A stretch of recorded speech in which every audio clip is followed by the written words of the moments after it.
Are you a business owner or entrepreneur who's had great success in the business world, and now you want to launch a speaking career to share your message with the world? If that's you, then listen up. 25-year speaking industry veteran Brett Ridgway has released his latest special report, 3 key things entrepreneurs must master to build a profitable speaking business. To pick up your copy, go to brettridgway.com/freebie. Welcome to the Spotlight on Speaking show with Brett Ridgway, where you'll learn the keys to building a profitable speaking business from speaking industry pros. Each week, we interview a great guest who will share his or her speaking journey, identify what their keys to success have been, and highlight some critical mistakes they've made along the way that you'll want to avoid. Be sure to visit our website at spotlightonspeaking.com. And while you're there, subscribe to us via your favorite network. Now, sit back, tune in, and get ready to meet this week's guest. Hello again, everyone, and welcome to another episode of the Spotlight on Speaking show with Brett Ridgway. And I am the aforementioned Brett Ridgway, and I'm excited this week because my guest is Peter George. And Peter is an award-winning author, public speaking coach, and speaker himself. He's the author of The Captivating Public Speaker. He's been a public speaking coach for 18 years. He's been a public speaker for 36 years and has spoken in 7 countries and 50-plus countries virtually. Man, that's a lot of speaking, dude. He's the creator of the AMPed framework, and he's a TEDx coach, and he's the host of the Public Speaking with Peter George podcast. As a public speaking coach, Peter specializes in helping professional speakers, authors, consultants, and executives be calm, confident, and credible every time they speak. Now, as I mentioned, he is the host of the Public Speaking with Peter George podcast, which I have been honored to have been a guest on at one point in time. And let's get rocking and rolling. So, Peter George, welcome to the Spotlight on Speaking show. It's a pleasure to be here, Brett. Thanks for having me. So you've been at this game a long time, Peter. So what was the impetus for you to get into the speaking industry in the first place? Last thing I ever wanted to do. I grew up with a lisp and a stutter, and the last thing you want to do when you have a lisp and a stutter is communicate with people. So I was shy, I was introverted, but by the time I got to high school, the lisp and the stutter pretty much took care of themselves. I had therapy as a child, but it took care of itself. Mm-hmm. But I still didn't want to communicate with people because that's not my mindset until I got to the corporate world, when I realized I had to. And then after leaving the corporate world and starting my own business, I saw the true value in being able to present well. Because every time I presented out in the community, our numbers went up in my business. Mm-hmm. And my wife, who's an accountant and my business partner, said to me, do more of that. If that increases our revenue, just keep doing that. And that was really the impetus of getting me up on stages and speaking in meetings and the like. And I've never looked back. So in that initial speaking foray, Peter, then you were speaking as a business building tool for your wife's accounting firm. Is that what I'm gathering? Or no, it was a company we owned together. Okay. We owned a publishing company that we started from scratch and sold it 15 years later. And it was in that company working together, and I was out speaking. And every time I spoke, we got that bump in revenue. So it was the more you could speak, the more added revenue you had. All right. So how long between the initial push into doing the speaking for your publishing company to establishing a public speaking business as your primary venture? Well, they kind of grew together. When I was speaking, while we had the publishing company, when I was out speaking, it grew to the point where I was away 158 room nights per year on average. That's a lot of road time. An awful lot of road time. Not quite half a year, but it was pretty darn close to it. And my wife ran the company on a daily basis. I was in and out because of the traveling. So they kind of grew together. And then when we sold that company in 2005, I continued to speak, just not as often. One, I was tired. 15 years imagine why. of traveling that much. The last thing I wanted to do at that point was travel anymore. Mm-hmm. So I did some local things, but that was about it. But during that time, Brett, what happened was we'd have conversations, myself and other speakers. And some people would say, hey, what about this? Why did you do that? Or how did you do that? Whatever it might be. And I had so much fun helping them that it was kind of like, wow, I really enjoy this. I enjoy this as much as I do speaking on stage. And that's where the coaching evolved from. So I like to say, Peter, that there are three types of speaker in my mind. One is the keynote presenter paid by the corporation or association to come in and deliver a talk. The second is what I call the platform seller. So they're going to speak for free, but then they're going to offer some type of back-end product or service from the platform. And the third is just the business building speaker. They're not necessarily trying to directly monetize from that speech, but they're trying to make people aware of whatever their primary product or service is. And then hopefully some people will need that, whether it's chiropractic or accounting or book publishing or whatever it may be. So which of those arenas have you played in yourself? All three. All three. I've done keynotes. I've done a lot of breakouts over the years where I've trained for public speaking. And I've spoken on stage at no charge and sold the books in the back of the room. That'd be recently. I don't sell from the stage necessarily, but I will have the books for sale in the back of the room. Okay. And so I've done everything you described, Brett. And depending on the situation, I'll take any of them. I'll give you an example. There's a place I speak once a year, not too far from my house, about 20 minutes away, which is kind of convenient. And they asked me the very first time, they said, we don't have much of a budget. Would you mind speaking for nothing? I said, I don't mind at all. 20 minutes away. I love to get up and speak. Well, what we found out, and this started several years ago, is for every 26 people they put in the room, I get a client. So what was speaking for nothing started to turn out to be a well-paid hour. Sure. Because I got clients from it. Now, they would put more than 26 people in the room, but that's what it averaged. So I could walk away with 1, 2, 3 clients for our non-paid gig. So that's why when people say, no, never speak for nothing, you have value. Well, they also give shrimp away at the end of the grocery aisle for a reason. So which of those speaking models do you like the best, Peter? This is going to be a horrible answer. Whichever one works at that time. And it's different things. There's another story I have where an organization who could certainly afford to pay me wanted me to come in for their annual event, and it wasn't local to me. I had to travel, and they didn't want to pay me. And I hemmed and hawed because I was thinking about, well, who will be in the audience? Is that my primary target? Which It wasn't necessarily. So that's why I thought about it quite a lot. And then I found out they were paying everybody but the speaker. The DJ was getting paid. The printer was getting paid. Of course, the hotel and the food service at the hotel was all being paid for. The only activity that night not getting paid would be the speaker. And at that point, I said, no, thanks. I have an up-and-coming speaker I can recommend, but it won't be me.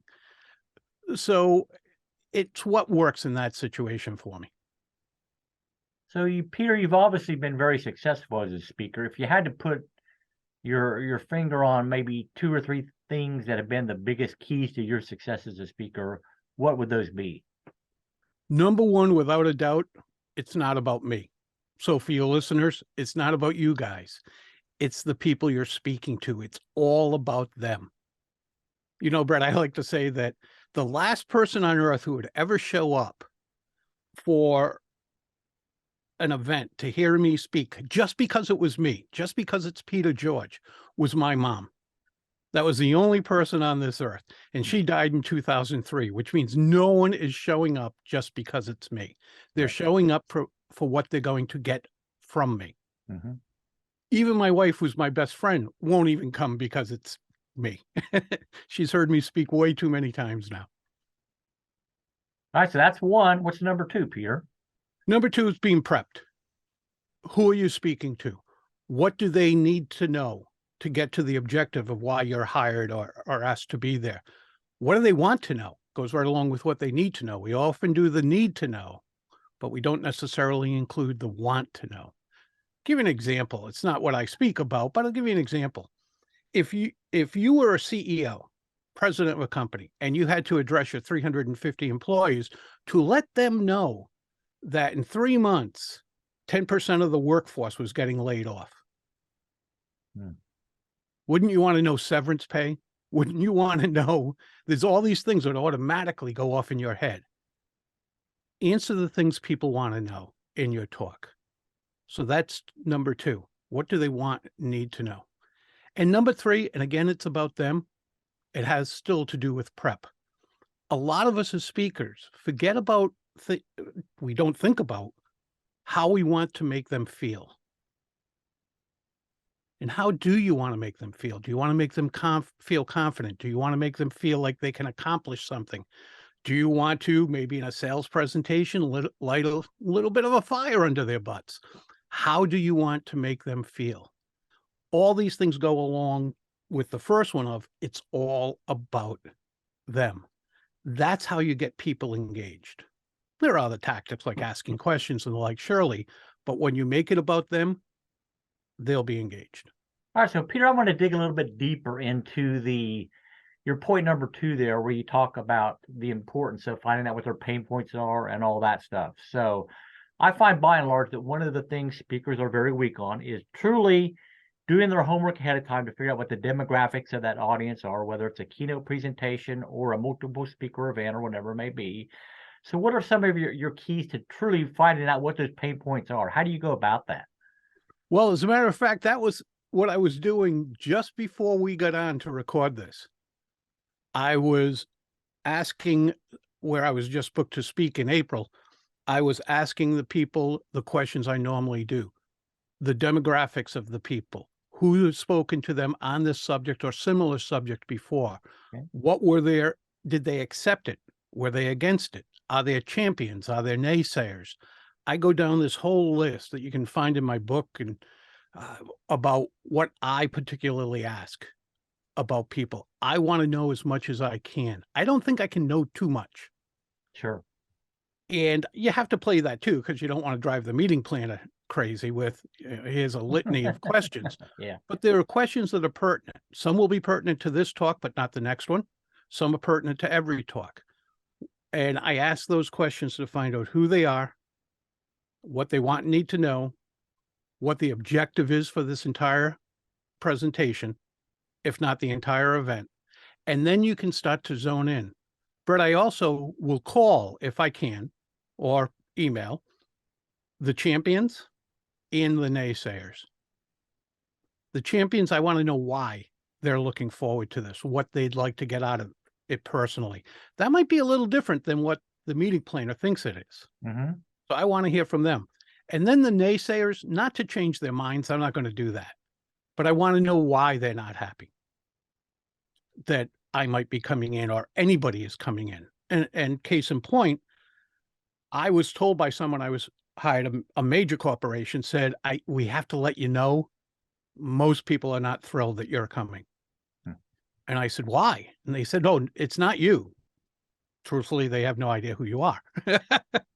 But we had someone in here before in a similar or related field who just came up and spoke about what he wanted to speak about. It didn't relate to us. It didn't relate to our situation. It didn't relate to what the listeners could do. He just spoke. You're the next one up. So they're going from a bad experience saying this is going to be a waste of time. Yeah. I want to know that. Did you accept that speaking engagement, Peter? 100%. Because I have a colleague who was asked to come in and speak to a group, an association, I think it was, and she was told in advance that she was being brought in to provide a contrarian point of view, and that some in the audience probably would not be receptive to her message. Now, in that particular instance, she opted to pass on that speaking engagement because she wanted a responsive audience or whatever. So, I mean, you got to obviously weigh it as a speaker. What are the pros and cons of you accepting any particular engagement? But going in to prevent a contrarian point of view probably wouldn't be high on my list of desired speaking opportunities. No, mine neither. That's it's like, hey, let me tell you how you're wrong. So Peter's been sharing some great advice with us this morning, and I do have some other questions I want to ask you, Peter. But before we do, let's take a quick break for a word from our sponsor. Are you a business owner or entrepreneur who's had great success in the business world, and now you want to launch a speaking career to share your message with the world? If that's you, then listen up. 25-year speaking industry veteran Brett Ridgway has released his latest special report, 3 key things entrepreneurs must master to build a profitable speaking business. To pick up your copy, go to brettridgway.com/freebie. And we are back with the Spotlight on Speaking show. My guest this week is Peter George. So one of my favorite questions to ask people, Peter, is, all right, let's bare your soul a little bit here, buddy. Let's not be afraid to maybe share something that was embarrassing along the way that you've done as a speaker, that was a mistake that you would highly advise aspiring speakers not to make. Other than making sure your pants are zippered? Well, that's always number one on a guy's list, but Yeah, well, I've done that, by the way. So, not made sure, but don't tell a joke. You hear so many people say, start off with a joke. Humor is awesome when appropriate. Humor is awesome. Most of the times it is appropriate. Telling jokes is a skill. right. Most of us can't tell them well to our friends in our living room because we don't have the timing. We forget the punchline, whatever it might be. And Brett, I went out for a fairly large speaking engagement, and for whatever reason, while I was walking out on stage, my brain said to me, you know that opening you've been working on for the last 2 months that you know will work? It just fits everything all the research you've done. You know that opening? I'm like, yep, don't do it. Tell this joke instead. And I told the joke, and I told it well, actually. It was just highly inappropriate. Highly inappropriate. It's not sexually based or anything like that, but it had to do with that area's history. And it wasn't good. I thought it was hilarious. 750 people in the audience did not. That's not the way to get started with a group, Peter. No, and Brett, what I did was, when I realized how bad it was, and my wife was in the front row with the chairman of the board of the company and his wife. Yeah. And I looked over the edge of the stage, and my wife just had her face in her hands, and the chairman of the board just was shaking his head a little bit. And I thought, I might as well get a sip of water, which I did. Took the glass, had a sip or two of water, and thought, I've got 58 minutes left. It can only go up from here. There you go. Yeah. Certainly can't get any worse.